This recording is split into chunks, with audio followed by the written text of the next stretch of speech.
Hello, so today's dream interpretation is very interesting. I've gotten a lot of requests on nightmares having to do with specific body parts that are very intimate and personal.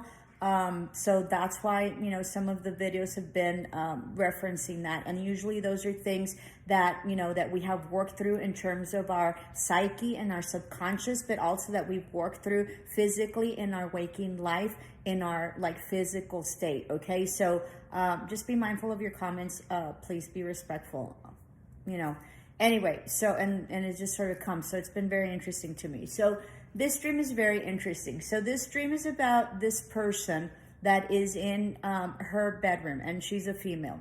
And, I'm taking that it's at night, all right? So then there's a vicious dog that comes into the bedroom, okay? And he is he's ferocious, and he's vicious, and he's angry, and he's about to attack her, okay? And so they go round her bedroom, and he's chasing after her. And then all of a sudden, this dog turns into a rodent. She doesn't mention what kind of rodent it is, but she mentions it's disgusting, and she's disgusted by it, and she's just repulsed by the rodent, okay? And so she feels a need to kill it. And so then as she is stomping on it, the rodent turns into a man. And so then, of course, she's stomping on his testicles ferociously, with no regard to his pain, right?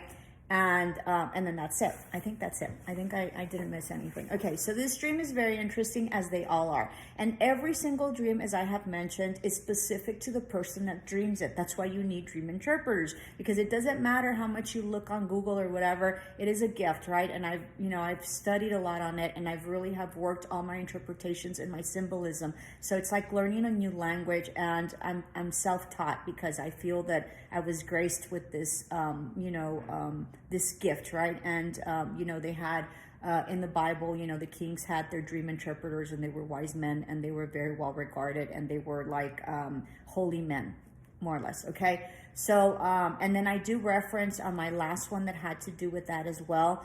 I do reference how I explain how testicles, because I did get a question, what do you think the testicles are? Are they reference of masculinity? Absolutely. So there's a video having to do with a woman that, that has a bucket full of, testicles, and then her husband is castrated. So I explained there what testicles mean.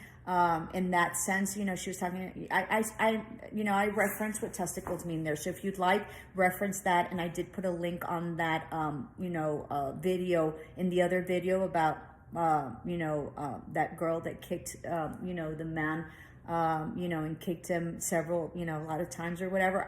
I linked it there. So I think I'll put the link there as well, because I do explain what testicles are, okay, for those of you who have been asking. All right.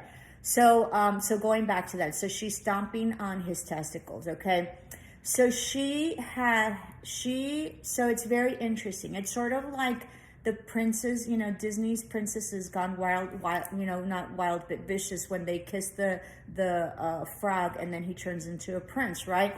So the dog was representative of a relationship that was supposed to be loyal, and that was supposed to protect her and protect her intimacy and protect, her house, right? Because she's in her bedroom. So the dog being in her bedroom means that, in her, it has to be sexual, and it has to be where she rested, and it had to be where she was intimate, okay? And when she was most vulnerable, right? Because in your bedroom, that's when you sleep, and you also are very intimate. You can be intimate in other places, but in your bedroom is where you're intimate, and that's where you're the most vulnerable in, okay?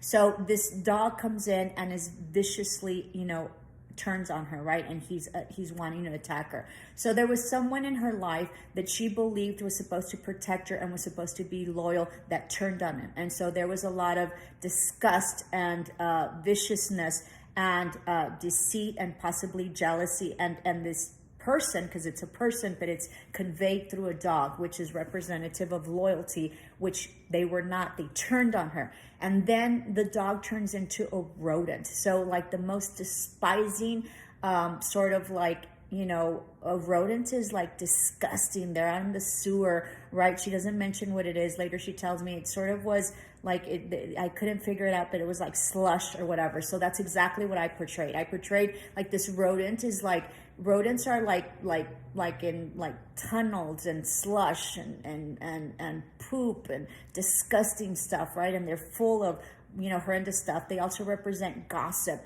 and they also represent plague. They bring in plague. They don't bring anything good. Rodents don't bring anything good, okay? And so he turns into this rodent, and so she feels this need to kill it, right? So she feels this need to kill this thing that has plagued her, that has, you know, been disgusting and repulsing for her. And as she's killing it, he turns into a man, right? And she's stomping on his most masculine, body part that a man can have, and it's his testicles.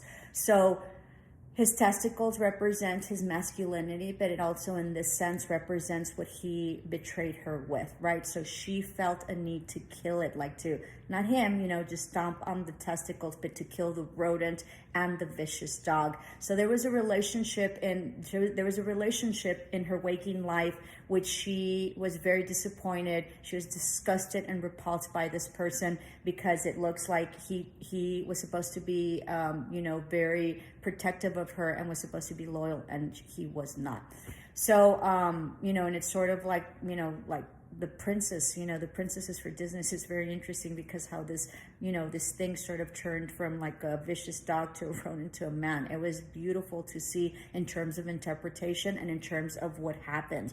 And so she stated that that's exactly what it was, that she had a relationship that was very trying, that she had already surpassed that, and so she didn't think about it. It had happened some time ago. I think it was significant in terms of time, and she just didn't put it together because it had happened so long ago, and she believed that she had already gone through it and had healed, and she did. She basically in the dream killed it, right? And killed the disgustedness, and was able to to kill the deceptiveness and kill what was so disgusting to her in the end. So she is most definitely healed by it, and maybe that's why she dreamt it, because she finally has put closure to that, and she finally she killed it, so she put it to rest. So that's the dream. They're very interesting dreams, and I hope that with my channel, please subscribe. It is an energy exchange as well, so if you're willing to donate, that'd be great. It helps me keep up with my channel. It is a lot of work, and it is a lot of research with this particular dream. It was very conflictive, and it was very confusing for me initially, and that's the energy that it came with, right? There was conflict and there was confusion in of itself. So lots of work that goes into this. So pay what you wish, right? And and I appreciate any donation that you make, but most importantly, your donation in reaching out to me and really having me interpret these dreams. And that's why I have the channel. I have this channel so I can help people, because it is through understanding what it is that they dream that they can put things to rest, that they can understand their psyche, that they can understand the subconscious, but also that they can either understand what's coming, because sometimes they're prophecies and you have visions about what's coming, but it's also about putting a lot of stuff possibly that you that you have worked so hard to to get through, to that you have closed out that chapter fully. So namaste, love and light.